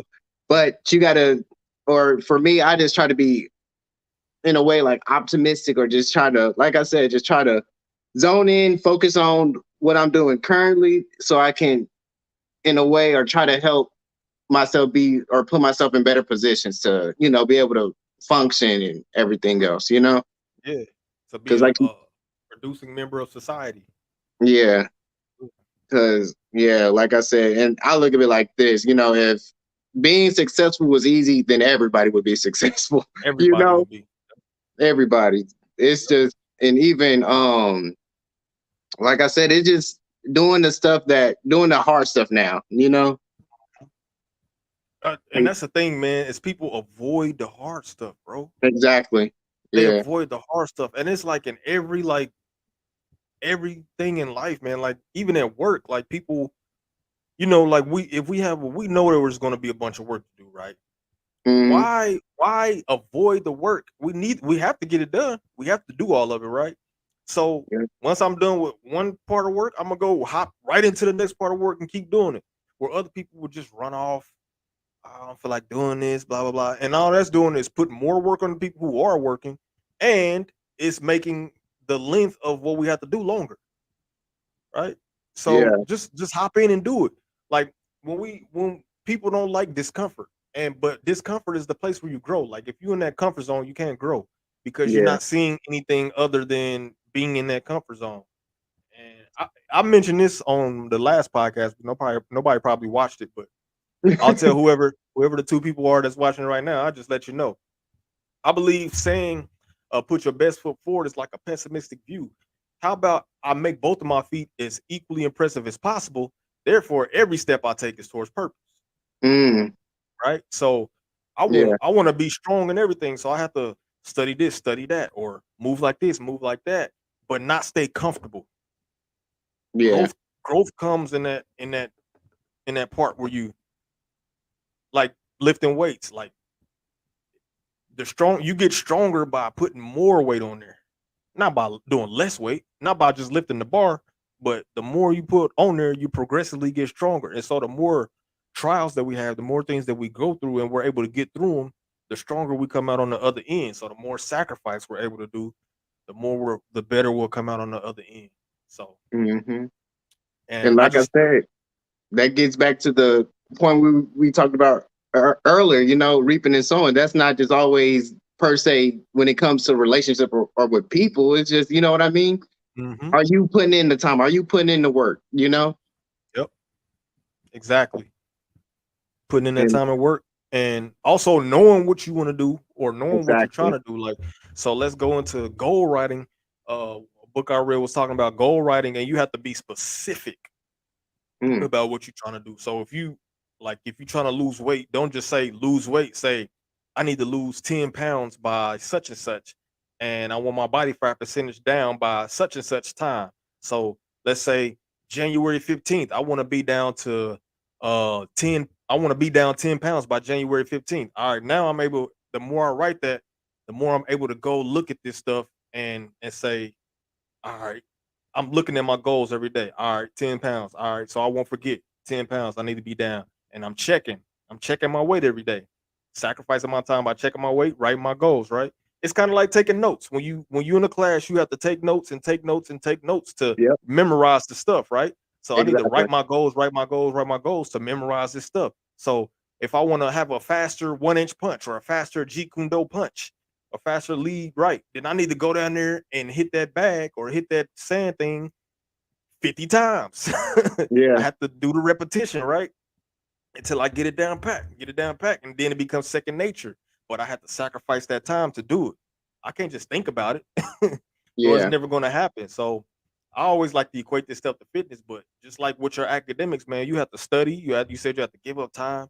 You know, you see the other people your age going out to party, and it's like, all right, I can go party and I can have this gratification tonight, but I have a I have an assignment due Yeah. 2 days from now. Like, if I Exactly. if I go out there and do too much, I'm gonna be trying to sleep all day tomorrow. I'm never gonna get anything done. Yeah. Oh, we got comments, man. Let me see. It says you keep living. We all have to make sacrifices in so many aspects of life, and it just makes you stronger. Jesus made the ultimate sacrifice. Exactly. Exactly. Exactly. That's a Yep. great comment. It's a great Man. comment. I So wish I could yeah, screenshot that. you probably can. Let me see. Let me pull it back up. Take a screenshot. Do it with your phone or something. Oh yeah. We got another one. It says sacrifice is definitely key. So glad you said that. A lot of young people don't want to sacrifice. They may feel like they will not be cool in front of their friends. Mm, Mm, that's that one right there, being cool in front of your friends, man. yeah. Like making the opposite decision of what your friends is making. Like, Yeah. woo, you think they're gonna talk crazy about you, you think they're gonna crack on you and roast you. But it's like, Hey. all right, man, y'all can crack on me, roast me and all that stuff, but let's see where you at in 10 years and where I'm at in 10 years. Cause Yeah. at this point, you're doing nothing and I'm doing my work. I'm on the honor roll. You know what I Man. mean? Like, Yeah. at this point, I did all these push-ups and sit-ups and crunches and bench presses, and you just can't walk up the stairs without breathing heavy. Like, Yeah. there's work that has to be put in that discomfort zone. And it's self-optimizing. You're optimizing yourself. Right? Yeah. So that Western world, man, that Western world to jack you up thinking that you just deserve stuff just to have it. And it's like, well, I don't have to give up nothing. I just want it, and you need to give it to me. Man. I don't know if you've seen it, but there's a clip of a Dr. Phil show, and the girl, Dr. Phil and the girl's mother was like, yeah, you have to get a job. Uh, And she began crying because she doesn't want a job. She don't want to work. are you serious? Yeah, she's like, I don't want a job. I can't do a job. No, I don't want a job. And I'm just like, what? That's crazy. Wow. How you like? Wow. You just deserve stuff? Like, I don't get it, man. Man. But like you said, that's Western society. You know, everybody get a participation award, you know? Participation trophy, man. We Man. made people weak. I don't have to earn this trophy. I'm gonna get it whether I win or lose. Mm-hmm. I'm gonna go get the winner's ice cream and the winner's pizza, and we lost by 35. It is like you've spent 10, 15 years of your life not earning anything, And then when you become an adult, and it's like you lost out here, man. Because life, man, decks you, have you out cold, bro. man. That's why so many people are suicidal, man, and it's sad because they just feel like they can't get over the hump. They Yeah, can't get, and I'm saying that, but I want to encourage people like you can get over the hump. You can. Please stick to it. Get into it, man. You see these comments talk about sacrifice. Like listen to people, man. People that have done it. Just listen to them. Like you can get through it. You gotta fight yeah. though. You gotta fight. But you don't deserve nothing that you don't work for. No. Nobody gets a participation trophy anymore. Stop giving them to kids. You If you lost, if they lose, lost. yep. If they lost, you tell them that they lost. You don't get a trophy for losing. You get a trophy for working hard and going out there and earning your win. What good is it the person for the person who did win? What good is it for them to celebrate their win if the team over there is getting the same doggone trophy they get? Like it don't make no sense. Like we like, yeah, and they over there they got the same trophy, yeah. Like, but we just beat them by 20. Exactly. Exactly. In a 7-game series, we swept them in all games, we beat them by 20. And they get a ribbon and an award? Like, no. Yeah, bro, because this is America. We all winners. We're all winners, man. They don't realize that second place is first loser. Man, exactly. And like you said, the entitlement, like, I don't even know where did that even come from? Like, who are you to feel entitled for something? Like, you don't got to work hard for nothing. You just, hey, somebody should give you this because like, you know? Like, that is the craziest thing to me. And people actually, they have their hearts like literally set up on that, you know? Yeah. So like the girl that you referenced in the Dr. Phil video, like, yeah, she's entitled. She feel like, why do I got to get a job for, you know? And a lot of people are like that. Why do I got to do this to be successful, you know? Yep. Nobody's going to take care of me. They want instant gratification. Yeah. Instant gratification. And by doing that, you can't enjoy a process. Nah. Like, you know what? Like most of the stuff that you're going to enjoy is the journey. Like, yeah, you're going to have a good outcome. If you work hard, you're going to have a good outcome. But don't forget about the journey. The journey is what's beautiful. Man. You know what I mean? Like you and I practice martial arts with each other on Mondays. It's not like I'm going to be like Bruce Lee or somebody, but it's like the journey is good. Kicking that bag, punching that bag, doing the push-ups, like seeing the outcome, you know, when you start to get ripped. You know, sometimes we take weeks off and we look blubbery. Man. But when we're really into it, and we start to look ripped and we're in shape and we ran around the block a couple of times without even breathing, and we running those sprints we was breathing. I ain't gonna hold you. I ain't gonna hold you. Those sprints is crazy. Man, your neighborhood don't look that big, but I was like, jeez. But man, it's the journey, man. Like the outcome is great, but the journey is just even better. Exactly. And it's just like, that's why even just going into the mindset of this, of just saying like, you know what, I want to just get 1% better. It don't, no matter what it is, you know, like you don't gotta take these ginormous, okay, yeah, I gotta do this. No, just try to get 1% better by whatever you're doing, you know? Yep. And that's why when I was personal training like some friends and family, I would tell them, I was like, another part of when it comes to self-optimization is this. Let your passions drive you. If you know what I mean? So whatever goal or whatever you want to reach or accomplish, let that be your motivation. You don't always need a person. Come on, yeah, you got this. Come on. You know, like, no, sometimes you got to motivate yourself, you know? Because people wait to get motivation for others and it don't come. So they'll just stay stagnant. No, you got to let yourself be your own motivation. Like, okay, I got to get up at so-and-so. So let me knock out a couple push-ups or whatever it may be, you know? Yep. We talk about fitness, but it could be any goal that you have, you know? Yep. And that's the thing about writing those goals down, because if we all depended on motivation, like some days we would just never get anything done. But if you work on discipline says I'm not motivated today, but I'm going. Like, I remember there was days when I used to go to the gym where I had scheduled to go to the gym and I just didn't want to go. But discipline said go. And I went and I had phenomenal workouts, right? Mm-hmm. But if I didn't go, if I was depending on motivation or lack thereof, that means me not having that motivation. I just would have went straight home and laid on the couch and not done anything. So discipline and diligence says, I'm going to do it regardless of how I feel today. Exactly. Unless obviously, there's nuances, like if I'm sick or something like that. But if you're not sick and you're well able and your body can do it, do what you got to do. Stay up and study. Go to the gym. Work as hard as you can at work.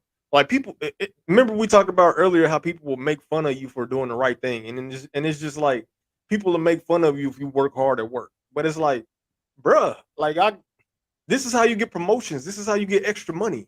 Man, he worked like he owned the company. Yeah, exactly. And it's like, man, hard work doesn't go unrewarded. So you can sit here and make fun of me, but when I got a 10% raise and you're complaining that you're not making enough money, we're not gonna be able to need to wonder why, because you're making fun of people for working hard. Meanwhile, you're just sitting on your butt all day. Exactly. And so it's like, hello, we bass backwards. we are bass backwards. We make fun of people for doing the right thing. Yeah. And it's just goofy to me, man. So yeah. Here we go. Yeah. So yeah, man, we're gonna close it out because we don't want to be here too long. But I think you and I obviously gonna talk behind the scenes this week. And I think we should talk about maybe accountability next week. And then we need to come up with another crazy question. And then our third topic. But you'll be thinking about it. I'll be thinking about it. And okay. We'll get like I said, I'm finally free from finals. I'm on break, so I got time. Cool, man. We're gonna try to build it up. And I'm gonna try to I might need a picture of you so I can get you on the flyer so it won't just be me. But yeah. Right, but I really enjoyed like having this conversation because the stuff we were talking about, even though like we were talking about it, a lot of stuff that was said, that was like for me personally, like, okay, yeah, I need to do this. I need to, you know what I mean? Yeah, incorporate some of the stuff that we talked about into my own life. We were talking about it, Yep. And that's the beauty of like doing this, is because as we begin to talk, we might have a topic, but as we begin to talk and dig into the topic, I'll hear something that you say and it'll spark something in me to say something else. And then you'll hear something that I say and it'll spark something in you to say something else. And then we just feeding off of each other and learning. And it's just like, all right, now we're building. And then I could take stuff with me tomorrow. Yeah. Tomorrow, just from this, because it's like 9 something at night. So we're going to go to sleep on this. Yeah. Right. So let me read this. We live in a world that everybody's looking for a quick fix without the journey. Thanks to the advanced technology today. That is absolutely true. correct. Yeah. That's true. Everything is in your hand right now. So exactly. There's a lot of people don't really work hard that much anymore. Yeah, because everything, like he said, everything is accessible now at a snap of your finger, boom, you got it. Exactly. And some of the principles in today's society kind of put a hindrance on, actually strong principles and values, but yep. Exactly. But that's a whole nother show. A whole nother topic. It's probably gonna tie into accountability. Man. But yeah, like I said though, I really enjoyed hopping on the podcast with you and just having a chat, For sure, man. I really appreciate you coming in, man, because it probably would have been 20 minutes by myself. So yeah, man, I definitely appreciate it, man. Hopefully we can get back on here if the Lord wills next Friday and lay some more stuff out and get some more viewers. So I'm gonna try to share this throughout the week, and then maybe people watching and say, "Oh, they do this on Fridays," and then they'll just come join us live, and we'll get more comments like it just says or a. So we strongly appreciate you for helping us with the comments and all that stuff. So yeah, thank you. Even the people that it wasn't online, but for people that will watch it later, thank you. Yep. We appreciate it. So please join us again. This is On Purpose. We believe that success is not arbitrary. it didn't just come out of the blue. So you have to be on purpose, on purpose. We love y'all. Deuces. Yeah. Peace.